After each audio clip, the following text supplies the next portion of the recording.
Hello everybody, कैसे हैं आप सब। मेरा नाम कार्तिक कौशिक है और आपका द केसी नंदन अकेडमी में स्वागत है। तो पिछली क्लास में देखा था कि ऑफर क्या होता है और ऑफर को बनने के लिए क्या क्या हमें कंडीशंस चाहिए होती हैं।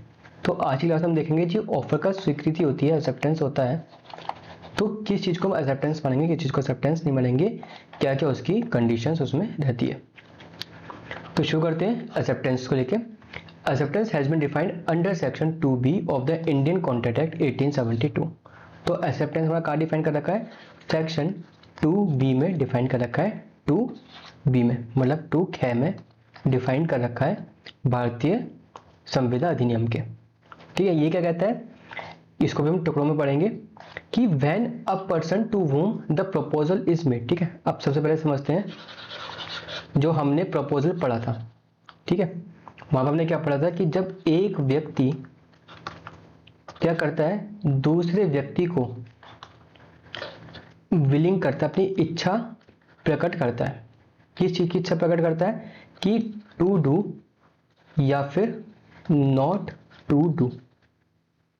ठीक है, या तो कोई काम करने का या फिर कोई काम ना करने की इच्छा प्रकट करता है। क्यों करता है, ताकि जो दूसरा व्यक्ति है वो उस पर अपनी असेंट दे दे, स्वीकृति दे दे। ठीक है, उसको हम कहते हैं प्रस्ताव कहते हैं। तो ए ने क्या करा है, वहां पे प्रस्ताव दिया है। अब हम बात करेंगे यहाँ पे एक्सेप्टेंस की, स्वीकृति की, कि व्हेन अ पर्सन, ठीक है, कौन सा person, to whom the proposal is made, मतलब कि हम बी की बात यहाँ पे कर रहे हैं। किसकी बात कर रहे हैं हम यहाँ पे, बी की हम यहाँ पे बात कर रहे हैं। ठीक है, signifies his assent thereto, तो वो अपनी स्वीकृति दे देता है। ठीक है, signifies his assent thereto, तो जो इसका ऑफर था उसके ऑफर को क्या करता है, स्वीकार कर लेता है। ओके बोल देता है कि ठीक है, आपके ऑफर को मैं स्वीकार करता हूं। ठीक है, कहते हैं the proposal is said to be accepted, तो जैसे ही वो अपनी स्वीकृति देता है तो माना जाता है कि जो ऑफर है, प्रस्ताव है, उसको स्वीकार कर लिया गया है। ये आपका एक्सेप्टेंस कहता है। ठीक है, along with this promise is also defined therein. ठीक है, और इसी डेफिनेशन में जो आपका सेक्शन 2B है या फिर 2 है, तो इसी में आपका एक और बता रखा है, वो है आपका प्रॉमिस, वचन। ठीक है, तो सेक्शन 2B है, वहां पर आपको दो चीजें बता दी। क्या, एक तो आता है एक्सेप्टेंस की, एक्सेप्टेंस क्या होता है, और प्रॉमिस क्या होता है, मतलब कि वचन क्या होता है। ठीक है, एक्सेप्टेंस हमने पता कर लिया कि जब बी, जिस व्यक्ति ने उसको ऑफर दिया था, प्रस्ताव दिया था, उसके प्रस्ताव को स्वीकार कर लेता है, तो उसको कहते हैं स्वीकृति। ठीक है, वो गया एक्सेप्टेंस।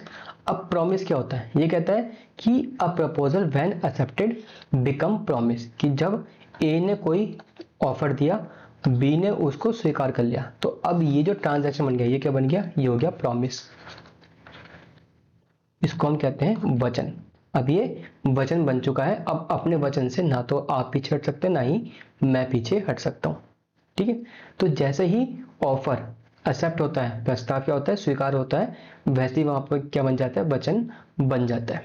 कौन बताता है आपका, सेक्शन 2B या 2 ख इसमें बताता है। ठीक है, ये हमारे एक्सेप्टेंस की क्या थी, डेफिनेशन थी। ये भी देखने को सिंपल लग रहा है, बट इसमें भी काफी सारी कंडीशंस होती हैं, वो देखते हैं।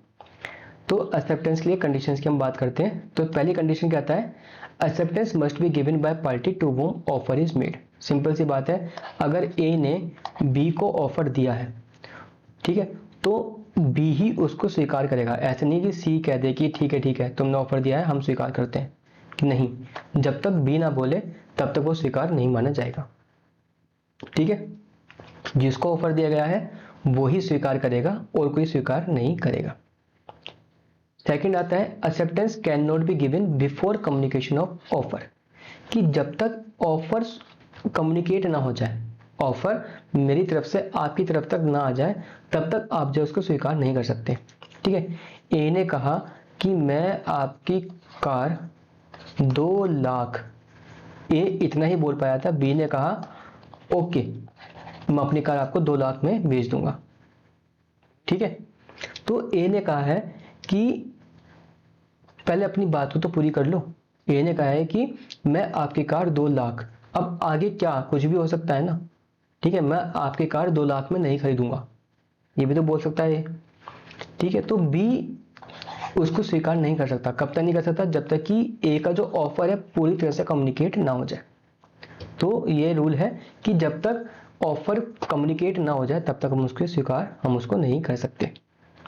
जैसे कि आपका आर वर्सेस क्लार्क, जब वो जो ऑफर था वो भले ही उसने क्या हुआ, पूरी वर्ल्ड के लिए ओपन रखा था कि जो भी उसके भतीजे को ढूंढ के लाएगा उसको वो 501 रुपये देगा, बट उसके नौकर को वो ऑफर नहीं पता था।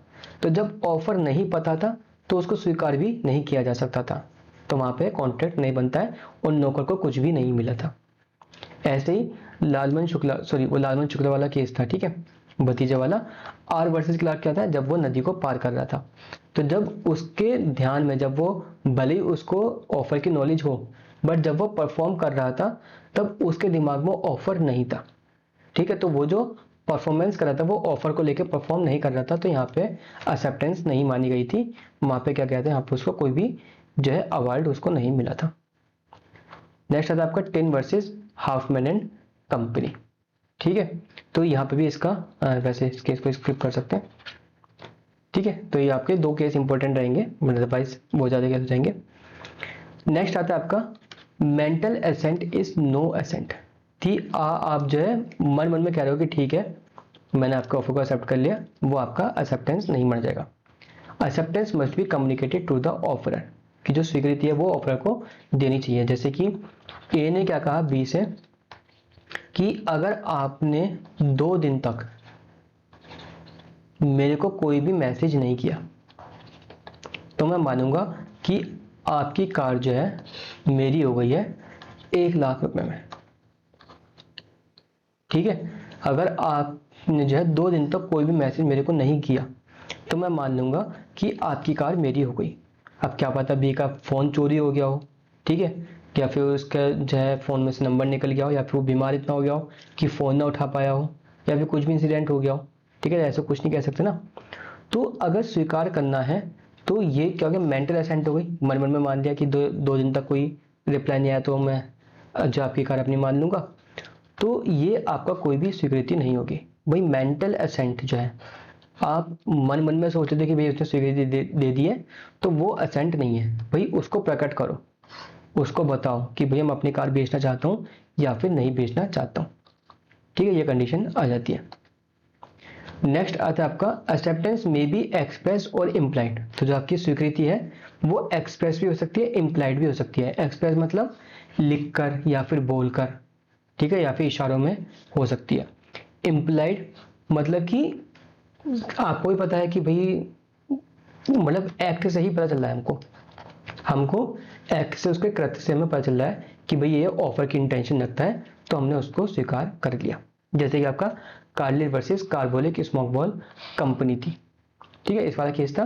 तो वहां पे कुछ कंडीशंस दे रखी थी, उसने क्या करा वहां पे उसको वहां पे क्या था, इम्प्लाइड था कि जो भी उसको कंडीशन को फुलफिल कर लेगा उसके साथ कॉन्ट्रैक्ट बन जाएगा, ठीक है। भले ही एक्सप्रेसली वो जो लेडी थी उसने एक्सप्रेसली कंसेंट नहीं दी थी कि मैं आपके जो है कॉन्ट्रैक्ट को, आपके ऑफर को एक्सेप्ट कर रही हूँ, ठीक है, भले ही उसने एक्सप्रेसली नहीं बोला था, बट कोर्ट ने कहा था कि अगर ऐसी कंडीशंस दे रखी हैं, अगर सिर्फ उनको स्वीकार ही कर लिया जाता है तो वो आपकी क्या बन जाती है, स्वीकृति बन जाती है और कॉन्ट्रैक्ट बन जाता है, ठीक है। तो वहां पे आपका इम्प्लाइड एक्सेप्टेंस की यहाँ पे बात हुई थी। नेक्स्ट आता है आपका acceptance must B absolute and unconditional, कि अगर आप किसी भी के भी प्रस्ताव को स्वीकार कर रहे हो तो आप एब्सोल्यूट तौर पे करोगे या फिर पूर्ण तौर पे आप करोगे, और अनकंडीशनल होगी वो, बिना किसी शर्त की है। जैसे कि हमने हाइट वर्सेस रेंज का केस पढ़ा था, ठीक है। तो उसमें क्या होता है, ये भी बताता है कि acceptance once offer once rejected ends, ठीक है। हाइट वर्सेस रेंज वाले केस में क्या बताया था कि ऑफर वंस रिजेक्टेड एंड्स, कि अगर एक बार ऑफर को ठुकरा दिया तो वो खत्म हो जाता है। तो उसी का उल्टा हमने एक्सेप्टेंस में लगाया है। वो क्या कहता है कि जो आप स्वीकृति कर रहे हो वो एब्सोल्यूट होनी चाहिए और अनकंडीशनल होनी चाहिए। जैसे कि बी ने कहा कि मैं अपनी कार को 2 लाख में बेचूंगा, ठीक है, 2 lakhs में मैं बेचूंगा। तो ए को स्वीकार करना है, या तो यस में करना है या फिर नो में करना है, ठीक है। एब्सोल्यूट होना चाहिए, ठीक है, स्वीकार कर रहा है, और अनकंडीशनल होना चाहिए कि उसके साथ कोई कंडीशन नहीं होनी चाहिए। अगर ए ने कोई कंडीशन लगाई मतलब कि वो उसको क्रॉस ऑफर दे रहा है और वो बी के ऑफर को मना कर रहा है। ठीक है, तो वो कोई एक्सेप्टेंस नहीं है। जैसे उसने कंडीशन लगाई वहां पे उसने अपना ऑफर दे दिया या फिर उसने बी के ऑफर को ठुकरा दिया। तो अगर आप स्वीकार कर रहे हो तो या तो हाँ या फिर ना। ठीक है, कोई और कंडीशन आप नहीं लगाओगे। नेक्स्ट कहता है acceptance must be expressed in some usual और रीजनेबल मैनर। तो जो आप स्वीकृति कर रहे हो तो आप किसी यूजुअल या फिर रीजनेबल मैनर में करोगे। ठीक है, ऐसा नहीं है कि भाई मैंने आपसे ऑफर करा कि अगर आप मेरी कार खरीदना चाहते हो तो आप मेरे को बता देना। तो आपने क्या करा, आपने जो है कहीं मेरे रिश्तेदार के भी रिश्तेदार को बता दिया कि मैं जो है आपकी कार खरीदना चाहता हूँ। ठीक है, तो कोई यूजुअल तरीका हो, ठीक है, या फिर कोई तर्क संगत तरीका हो तो आप उसी में स्वीकार करेंगे, या फिर जैसा मैंने बताया वैसा ही स्वीकार करेंगे। ठीक है, लास्ट कहता है इसमें the communication of acceptance must be given only by the acceptor और हिज ऑथराइज्ड एजेंट। तो जो स्वीकृति है, ठीक है, तो स्वीकृति कौन करेगा, वो सिर्फ और सिर्फ एक्सेप्टर ही करेगा। अगर मैंने आपको ऑफर दिया है तो सिर्फ और सिर्फ आप ही उसको स्वीकार करेंगे, कोई और उसको स्वीकार नहीं करेगा। या फिर आपके बिहाफ पर अगर आपने कोई एजेंट रखा है कि अगर ऐसे कोई ऑफर होगा तो उसको स्वीकार करने की अथॉरिटी आपने उसे दी है, तो फिर वो भी आपका कर सकता है। ठीक है, ये आपका कॉन्टैक्ट ऑफ एजेंसी में आपका मिल जाएगा आपको। ठीक है, तो सपोज जैसे कि आपने कोई एजेंट रखा है और आपने कहा कि जो आपका कोई बिजनेस है और आपने उसके लिए कोई एजेंट रखा है कि उसके रिगार्डिंग कोई भी डीलिंग होगी तो वो देख लेगा। तो अगर मैं आपको कोई ऑफर देता हूँ तो फिर आपके बिहाफ पे आपका एजेंट भी दे सकता है। ये थोड़ा सा एक्सेप्शन है, ठीक है, थर्ड पार्टी के लिए। तो ये आपका रहता है एक्सेप्टेंस का। तो ठीक है, छोटा सा टॉपिक था आपका एक्सेप्टेंस वाला। तो ये कंडीशंस रहती हैं स्वीकृति के लिए भी। तो आई होप आपको समझ में आ गई होगी। तो मिलते हैं फिर नेक्स्ट क्लास में। ठीक है, बाय बाय।